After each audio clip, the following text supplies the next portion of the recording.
Vesselamu ala Resulina Muhammed ve ala alihi ve sahbihi ecmaîn. Bir zamanlar bu medeniyetin sahibi olan atalarımız hem kalemleriyle hem kılıçlarıyla ülkeler ve gönüller fethetmişler. Ama ne oldu ki bir şey oldu? Ele yalvarır oldu. Dünya üzerinde, bu bir iddiadır, ben öyle inanıyorum. Kitap olarak ilk defa oku emrini veren kitap Kur'an-ı Kerim'dir. İkra, Bismillahirrahmanirrahim. Yani bizim dinimiz, kültürümüz, mefkuremiz okumakla başlar. Peki Müslümanlar okudu mu? Okudular. Peki bu okumanın neticesini aldılar mı? Aldılar. 124 bin peygamberin sonuncusu olan Muhammed Aleyhisselam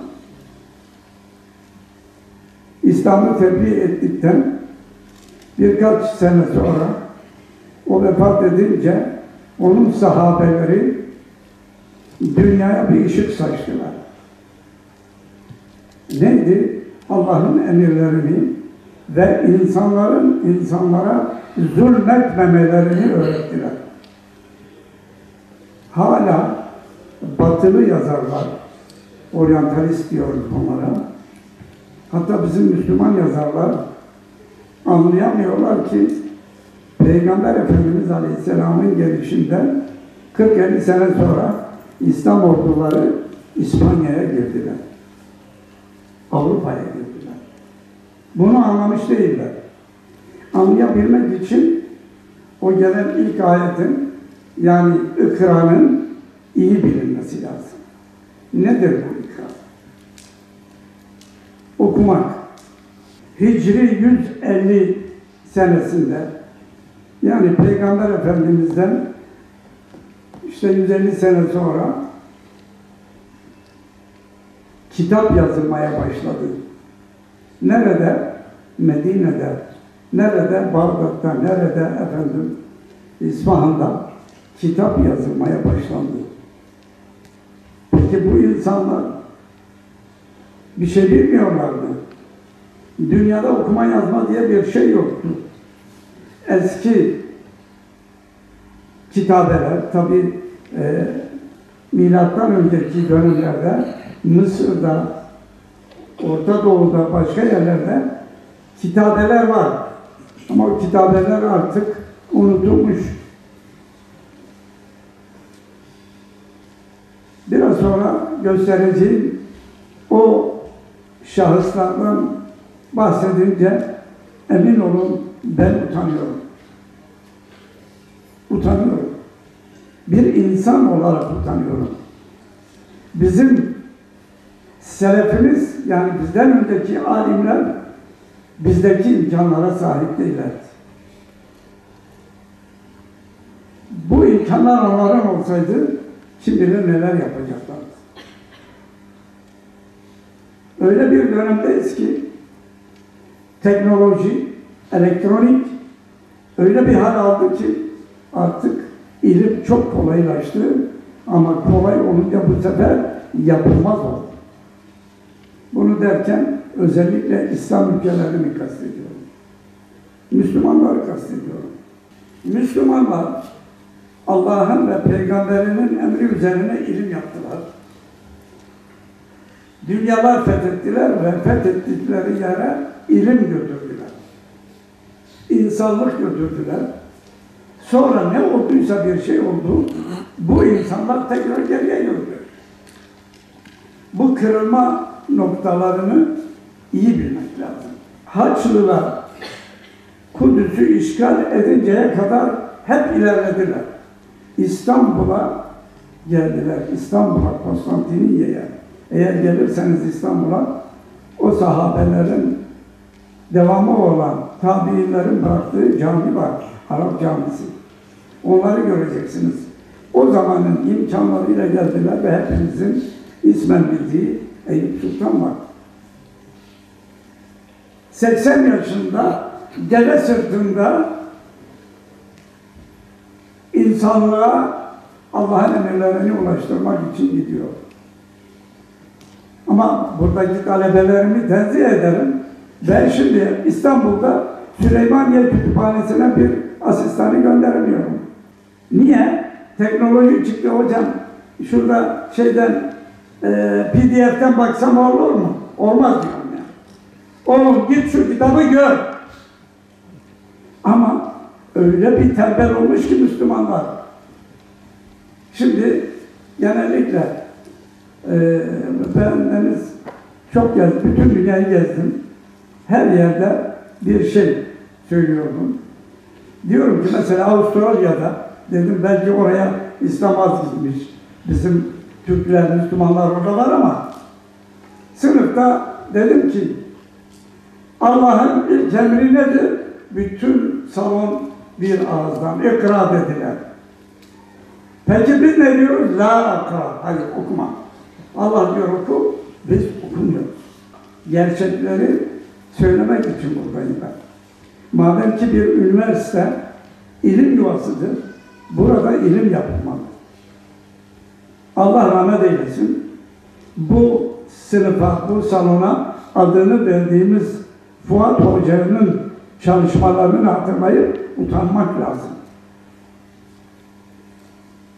Frankfurt'ta ilk defa onu ziyaret ettiğimde evladım Müslümanın oturup keyif çayı içmeye vakti olmaz. Çalışmak lazım. Sabah 7'de geliyor laboratuvarına, akşam 11'e kadar çalışıyor. Peki o çalışma azmini kimden öğrendi? Buhari'den öğrendi, Taberi'den öğrendi, İbn-i İshak'tan öğrendi. Yani bizim geçmişimizden öğrendi. O zaman ne oldu ki biz niye terk ettik bunu? Niye terk ettik? Bu hallere düştük. Biraz sonra göstereceğim fotoğraflara belki inanmayacaksınız. Ya böyle şey olur mu diye. Ama leysel kaderu kel ayan diye bir atasözü var Arapçada. Bir şeyi anlatmak, onu göstermek gibi değil. İnsan gözüne inanıyor. Kulaktan ziyade gözüne inanıyor. Onun için ben size biraz resim göstereceğim. Ondan sonra devam edeceğiz. Bu İbn-i İshak diye bir Hicri 150'de vefat etmiş. Bakın Peygamber Efendimiz'in hayatını yazmış. Bu kadar sene önce İstanbul'da ben büromda oturduğum masanın arkasına bu kitabı koymuşum, bu kırmızı kitabı. Kapıyı açar açmaz onu göreyim diye. Ve utanayım. Arkadaşlar, bu gördüğünüz kırmızı kitap 700 sene önce yazıldı. Bilgisayarları yoktu, lüks kalemleri yoktu. Ama neleri vardı? Onların imanı vardı. Ve güçlerin bir ideolojileri vardı. Biz ideolojisiz kaldık, batıdan almaya başladık. Kimimiz komünist oldu, kimimiz kapitalist, kimimiz sosyalist. Ya bunlara hacet yok. Niye öylesiniz? Arkadaşlar bu Taberi tarihi, bu da 1200 sene önce yaşamış.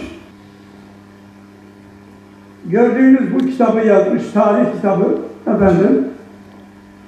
10 cilt ve onun zamanında bizim kalemler yoktu, bilgisayar yoktu.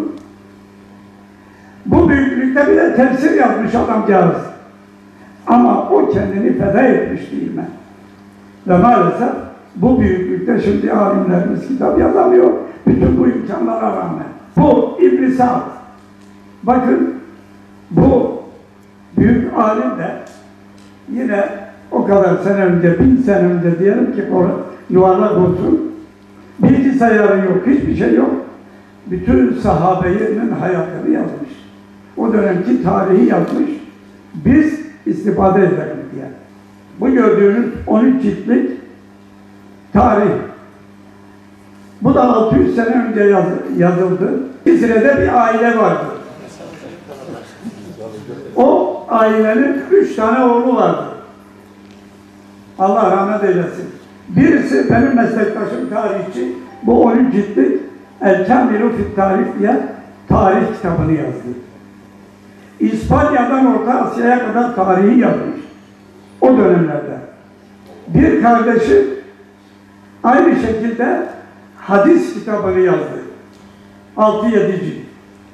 Ve birisi de tefsir yazdı. Ve şimdi Cizire'de ne yapıyoruz? Müslümanlar birbirini öldürüyorlar.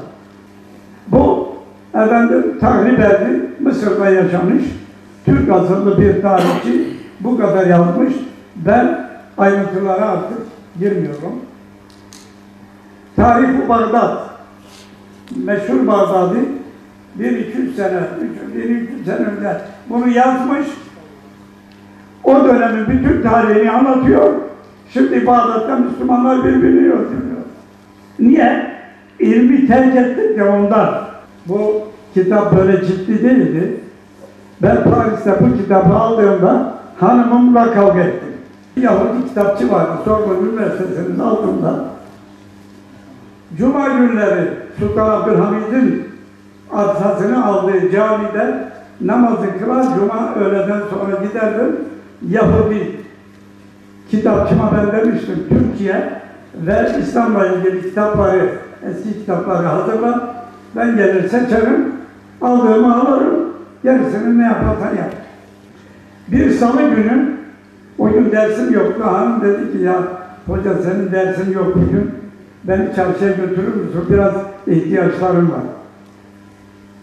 Olur dedim. O Sorbonne Üniversitesi'nin önünden geçiyoruz. Hanım dedim ben kitapçıya bir uğrayalım geçelim. Gitmeyelim dedi. Şimdi sen kitap alırsın. Para kalmaz benim ihtiyaçlar kalacak.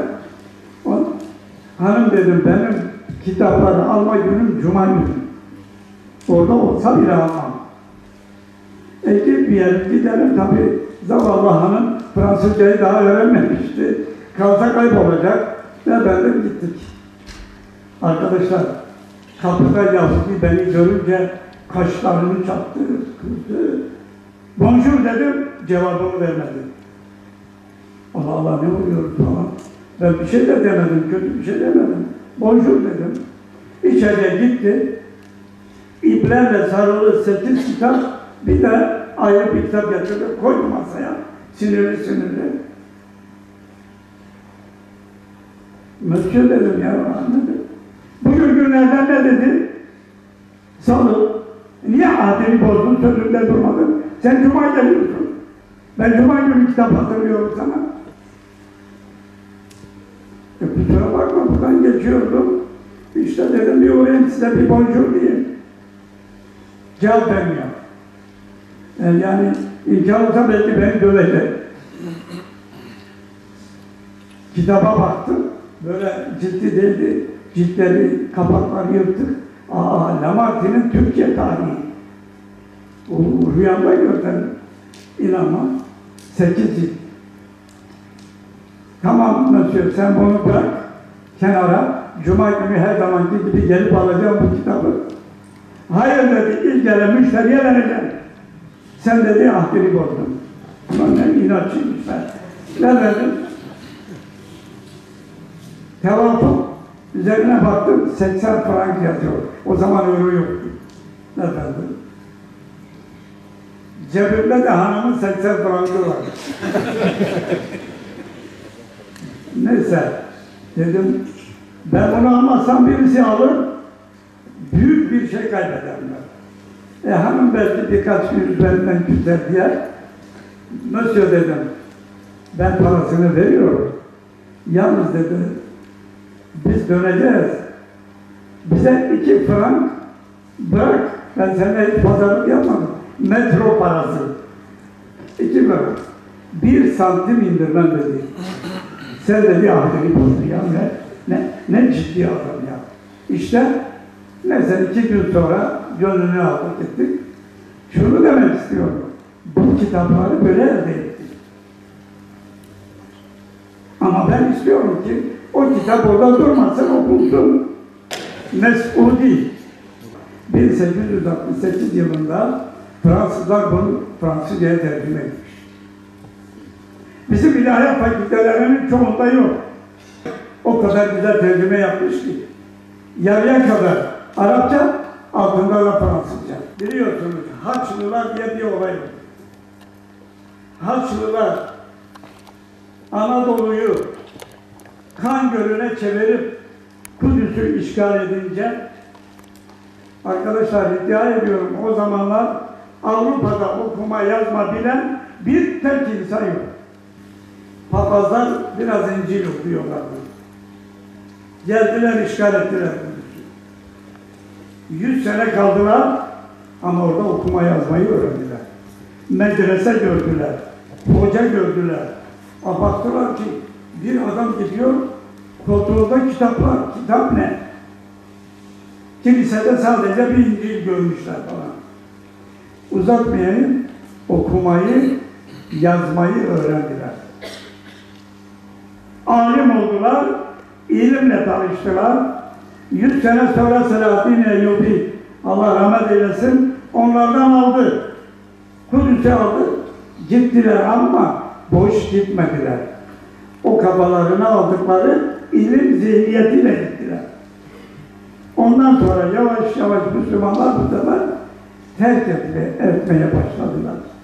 Ama buna rağmen kitaplar yazıldı ama inişe geçmiş bir dağcı gibi oldular. Gitti ya, bu Avrupalılar dediler ki demek ki kitaptır bu Müslümanların sırrı. Arkadaşlar 600 sene İspanya'nın hakimi oldu. Paris'e 150 kilometre kalmıştı İstanbullular. Sonra ne oldu? Unuttuk. Okumayı bıraktık. Okumayı bırakınca Batılılar bizden öğrendiklerini tatbikata koydular. Bakın İslam Ansiklopedisi diye bir şey var. Arkadaşlar bundan 100 sene önce Almanya'da, daha doğrusu Hollanda'da İslam Ansiklopedisi kuruldu. Ve İslami ilimler, şahsiyetler bunların ansiklopedisini yaptılar. Almanca, Hollandaca, İngilizce, Fransızca. Sonra, seneler sonra Türkiye'ye dediler ki isterseniz size tercüme hakkını veriyoruz. Tercüme edebilirsiniz. Yazmayı bırakmışız ya, tercüme ettik. Çoğu da yanlış tercüme edildi. Ashab-ı Kiram'dan Abdurrahman Paşa. Arkadaşlar sahabede paşa var mıydı? Peki bu nedir? Seneler önce İstanbul'da Sulukule'ye gitmiştim. Orada bir türbe var. Türbenin üzerinde bu yazıyor. Allah Allah, böyle şey oldu. Gittim oradaki bayanlara dedim ona. İşte geveledi bilmiyor. O para almasını biliyor. Saf Müslümanlardan. Ben tuttum bunu konferanslarda anlattım dedim, Müslümanları sömürüyor. 2 sene önce gittim. Bu sahabeyi kaldırmışlar, efendi yapmışlar. Böyle cahil oldu. Ağaçlara iplik bağladılar, çaput bağladılar. Arkadaşlar isterseniz inanmayın, bu Mekke'de çekilmiş bir fotoğraf. Oraya bile götürmüşler. Ya orada Allah'ın evi var, oraya Allah'a yardım diyor, gidip oraya bez bağlıyor. Efendim oğlum evlensin, gelinimin oğlu olsun, bilmem ne olsun falan. Böyle putperest olduk biz. Evet, putperest diyorum bunu. Bu Brockelmann diye diyor. Oryantalist diyoruz. Şarkiyat üzerinde çalışan Batılılar. Bunların kitaplarını tercüme ediyoruz şimdi. Bu oryantalistler Peygamber Efendimiz'in hadisleri hangi kitapta geçiyor? Hangisi sahihtir, değildir? Bunları tutmuşlar, 7 ciltlik bir kitap yapmışlar. O zaman bu üniversiteleri niye açıyor? Niye açıyor? Arkadaşlar, İstanbul'da yaşayan ve Süleymaniye Camisi'ni görmeyen profesörler var. Bunların her birisi koca koca kitaplar yazmışlar. Evet. Demin bahsettim, İslam Ansiklopedisi, bakın Fransızcası. Onlar hazırladı. Bakın, Kazimierski diye bir Rus asıllı Fransız, ta 200 sene önce Kur'an-ı Kerim'i tercüme etmiş. Evet. Allah aşkına bu Twitter, bilmem fesat bu şeylere girmeyin. Biraz kitap okuyun. Niye? Çünkü Allah-u Teala kıyamet günü bizi karşılaştıracak birbirimize. Bana diyecek, niye anlatmadım onlara? Diyecek ki